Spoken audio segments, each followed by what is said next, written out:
আরে ধর। নমস্কার বন্ধুরা, তোমরা সকলে কেমন আছো? আশা করি রাধা মাধবীর কৃপায় তোমরা সকলে ভালো আছো, সুস্থ আছো। দেখো, আমি গেছিলাম একটু আইডিতে। আগের দিয়ে একটু ভালো আছি, কিন্তু আজকে যেহেতু রক্ত পরীক্ষা ছিল তাই গেছিলাম রক্ত পরীক্ষা করতে। এইসবে এলাম সকাল থেকে, ওর জন্য কোনো কিছু করা তোমাদের দেখাতে পারিনি। আমার রাধা মাধবের পুজো করে রেখে আমি বেরিয়েছিলাম আইডিতে রক্ত দিয়ে। সবে ঘরে ঢুকলাম, তাদের এসে দেখি মেয়ে টিফিন রেডি করছে ওদের নিজেদের জন্য। এটা কালকে যে কিনে নিয়ে এসছে, মানে স্কায়ারে গেছিলো সেখান থেকে কিনে নিয়ে এসছে।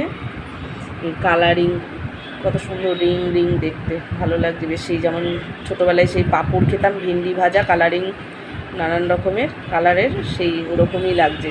মনে হচ্ছে যেন কালারিং পাঁপড়। এগুলো কেলগস নিয়ে এসছে কালকে, ওরা বলছে টিফিনে এটাই খাবে। তো দুধ দিয়ে রেডি করে নিয়েছে নিজেদের জন্য খাবে বলে। এই যে কালো লাগছে কেন তোকে এত? উল্টো দিকে বলে, আলোটা পড়ছে বলে। তো বসে আছে, রেডি করে নিয়ে খাবে। আর বড়টাকে বলেছি একটু ভাত আছে, ওই যে মুসুর ডালের বড়া ভাজছে, তাকে আমাকে দিয়ে গেছে আবার টেস্ট করে দেখার জন্য। অনেক দিন বাদে মুসুর ডালের বড়া ভাজা দিয়ে একটু ভাত খাবো। তারপরে রান্না বান্নার জোগাড় করব, দেখা যাক কী করা যায়। ও খেয়ে আবার নিচে যাবে। তাহলে তোমরা আমার সাথে থাকো, দেখো দেখি কি রান্না করি। তো দেখো, চলে এলাম রান্নাঘরে। আজকে আমি রান্না করব, দেখো মাছের মাথা রয়েছে অনেকটা। তাই মাছের মাথাটাকে ভাবছি একটু ডুমো ডুমো করে আলু কেটে একটু যেরকম মাখা মাখা করে মাংসের মতন করে আর কি করব। আর এখানে অল্প চিকেন আছে, চিকেনটাকেও একটু কষা করব। তা বললাম যে আজকে চিকেনে আলু দেবো না, আলু ছাড়াই করব। আজকে মাছের মাথাটা বরং একটু আলু দিয়ে করি। সবজি কিছু নেই যে চচ্চড়ি করার মতো, তা ভাবলাম চচ্চড়ি না করে এটা একটু আলু দিয়ে মাখা মাখা করে নিই। আর গোবিন্দভোগ চাল নেই, নাহলে মুড়ি ঘন্ট করে নিতাম। আর এখন আনতে যাওয়ার পরিস্থিতিও নেই, কাজে আলু দিয়েই করে দিই। তাহলে রান্নাটা এবার আমি দেখো শুরু করব। এদিকে আমি আলু পেঁয়াজ টেয়াজগুলো কেটে নিয়েছি। আগে মাথাটা ভেজে নিয়ে তারপরে সব কিছু আস্তে আস্তে করি। তাড়াহুড়ো করতে পারছি না, শরীরে অত জুত নেই। তো তাহলে সাথে থাকো। মাছের মাথাগুলোকে সব একদম লাল লাল করে মুচমুচে করে ভেজে নিলাম। আর ওই মাছ ভাজার তেলের মধ্যেই আবার আলুগুলোকে একটু লাল লাল করে ভেজে নেব।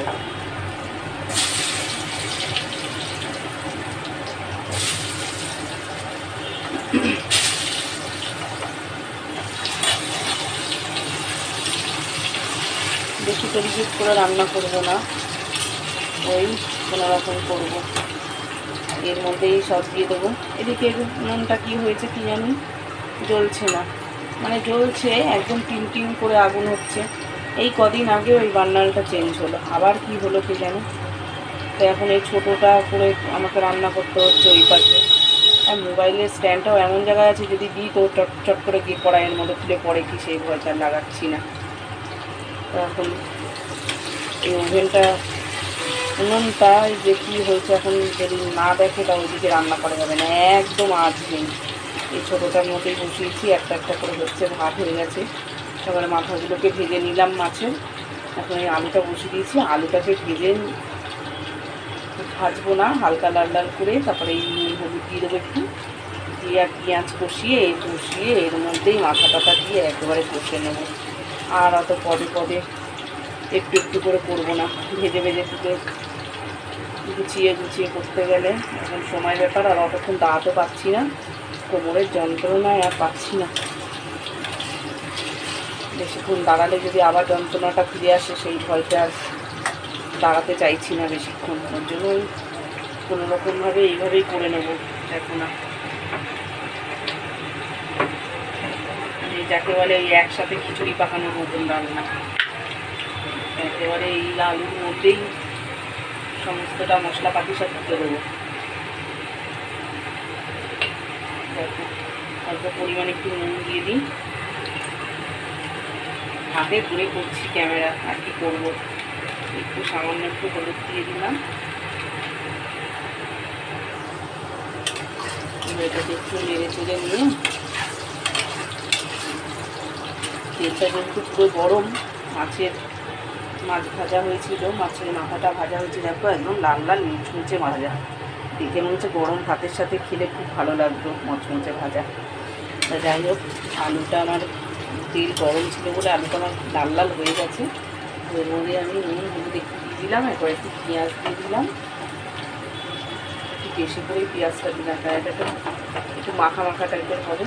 আর কোনো ইয়ে দেবো না, মানে পেস্ট দেবো না, পেঁয়াজের পেস্টটা দেবো না, পেঁয়াজটা কুচনোই দিয়ে দিলাম। এইভাবে একা একা সব মশলাপাতি আদা রসুন যা যা আছে সব দিয়ে নেড়ে ঘেটে একেবারে করে নেবো, বুঝলে? আর অতক্ষণ পারবো না, তাহলে সাথে থাকবে। দেখি করে কি করি, বুঝতেও পারি না কি করব। পেঁয়াজটা আমার লাল লাল হয়ে গেছে আলুর সাথে। আজকের এই আলোটা ভালো লাগবে মনে হচ্ছে দেখি কড়াইতে, কেন জানো? আজকের এই দুটো জানলা একেবারে খুলে দিয়েছি, দেখেছো? আমি রোদ্দুরের চোটে তুমি কিছু দেখতেই পারবে না তোমরা, পুরো ঝাপসা, একদম আলোটা পড়ছে এসে। দেখো পেঁয়াজ আর আলু আমার লাল লাল হয়ে গেছে। এবার আমি এর মধ্যে মশলা তুলে দেবো, এই আদা রসুনের পেস্ট দিয়ে দিলাম,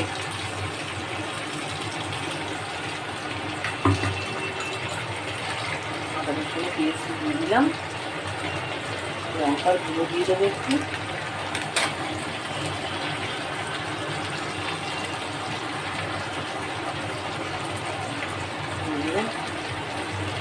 তাতে যা খাচ্ছি কিছু ভালো লাগছে না, ঝাল ঝাল খাবো বলছি তো ঝাল ঝালও ভালো লাগছে না, কি ভালো লাগবে না।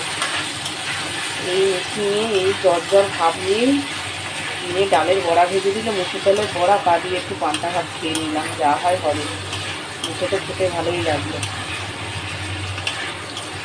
তাই এটাকে একটুখানি ভালো করে কষে নিয়ে তারপর মাছের মাথাগুলো দেবো।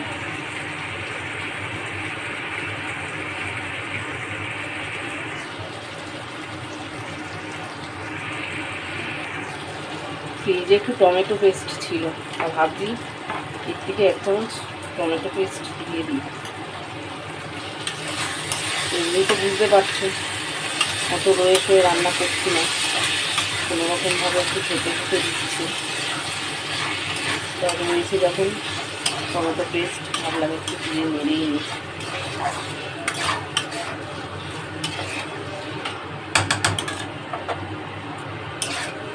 সেদিন বেটেছিলাম টমেটোটাকে, পেস্ট করেছিলাম, তা ছিল বেশি হয়ে গেছিলো, রেখে দিয়েছিলাম ফ্রিজে। তাই ভাবলাম আছে যখন দিয়েই দিই। তাহলে দেখো মোটামুটি মশলাটা যাই হোকভাবে কষা হয়েছে, আর দরকার নেই যখন দাঁড়াতে পারছি না। এবার আমি মাছের মাথাগুলোকে মধ্যে দিয়ে দিলাম। মাছের মাথাগুলোকে ভাঙবো না আমি, এরকম গোটা গোটাই রেখে দেবো, অনেকগুলো টুকরো আছে তো সবার কাছে হয়ে যাবে একটা করে টুকরো।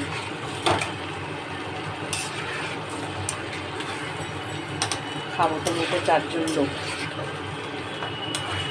তাও আবার ওরা খাবে কিনা ঠিক নেই, মাছের মাথাটা ঠিক ওরা ভর্তি করে খায় না মেয়েরা। আমি খাই, খুব ভালোবাসি না, কিন্তু এ চচ্চড়ি একদিন খেয়েছি, এত মাথায় নিয়েছে যে শেষ হচ্ছে না। তার মধ্যে তো 3-4 দিন ধরে ধরো মেয়ে রান্না করেছে, সেদ্ধ ভাত, এসব আর রান্না হয়নি, কে করে দেবে এইসব রান্না? ও অত কিছু মাছের মাথা টাথা রান্না করেনি কোনোদিনও। সে চিকেন ভাতটা বেশি ভালো পারে, ডিম ভাত চিকেন ভাত এসবই করেছে, আর তার মধ্যে তো নিরামিষও ছিল 3 দিন, সেজন্য আর পারলেও না থাকলেও আমি দিতাম না, বলতাম পারবে না করতে। দেখো আমার এটা মোটামুটি কষা হয়ে গেছে। এবারে আমি এর মধ্যে একটু জল দিয়ে দিই,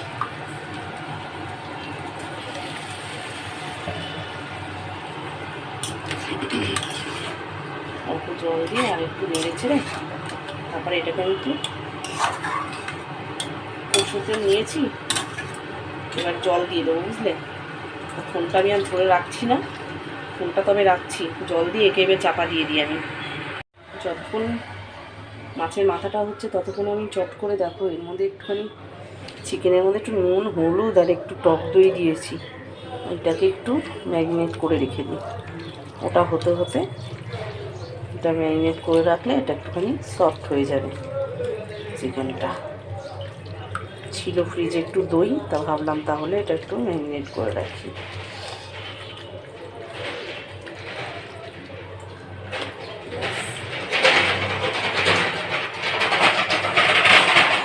মাখা রইল, এবার ওটা হয়ে যাক, তারপরে বসাবো আমি এটা। এগুলো সব শর্টকাট রান্না, বুঝেছো? যখন শরীর ভালো না লাগে তখন আর অত গুছিয়ে সুচিয়ে রান্না করতে ভালো লাগে না, তখন ওই শর্টকাট, যেভাবে মাছের মাথা বসালাম ওইভাবে শর্টকাট এই চিকেনটুকু কষে ফেলবো। একবারে মশলা তো রেডি আছে, এদিকে পেঁয়াজ কুচি করা আছে, এদিকে মশলাও রেডি আছে। একবারে চিকেন দিয়ে এভাবে কষে নেবো একটুখানি, ব্যাস হয়ে যাবে। আলু টালু একটু পড়বে না, তাড়াতাড়ি হয়ে যাবে। রান্নাবান্না করে চলে এসেছি খাওয়ার টেবিলে, এখন হবে দুপুরে খাওয়া দাওয়া। তার জন্য এখন রান্না করেছি আজকে বেশি কিছুই না, এই ভাত করেছি সবার জন্য, এখন ভাত বেড়ে নেবো। এইদিকে করেছি মাছের মাথা, দেখো বড় বড় মাছের মাথা দিয়ে আলু দিয়ে করেছি। আর এদিকে করেছি একটু চিকেন কষা, আলু ছাড়া। এখন খাওয়া হবে সবার জন্য, এখন ভাত বাড়া হবে। তাহলে আমরা এখন খাওয়া দাওয়া করি, তোমরাও খাওয়া দাওয়া করো। চলে এলাম রাতে, চলে গেছে আর ঈদের শুরু হয়ে গেছে। ডাকছে তো নিচে,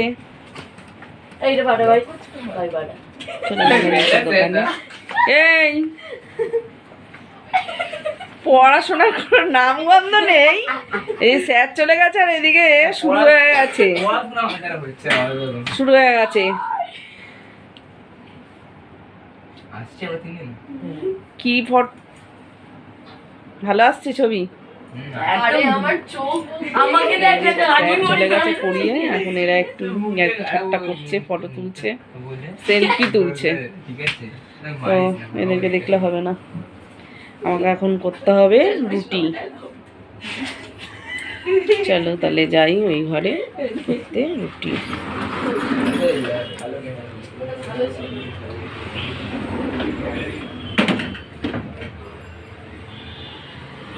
এখন তাহলে করবো আমি রুটি, দুপুরে যা তরকারি ছিল সবই রয়েছে। এখন কটা রুটি করলে আমার হয়ে যাবে। তা রুটি তাহলে করে নিই।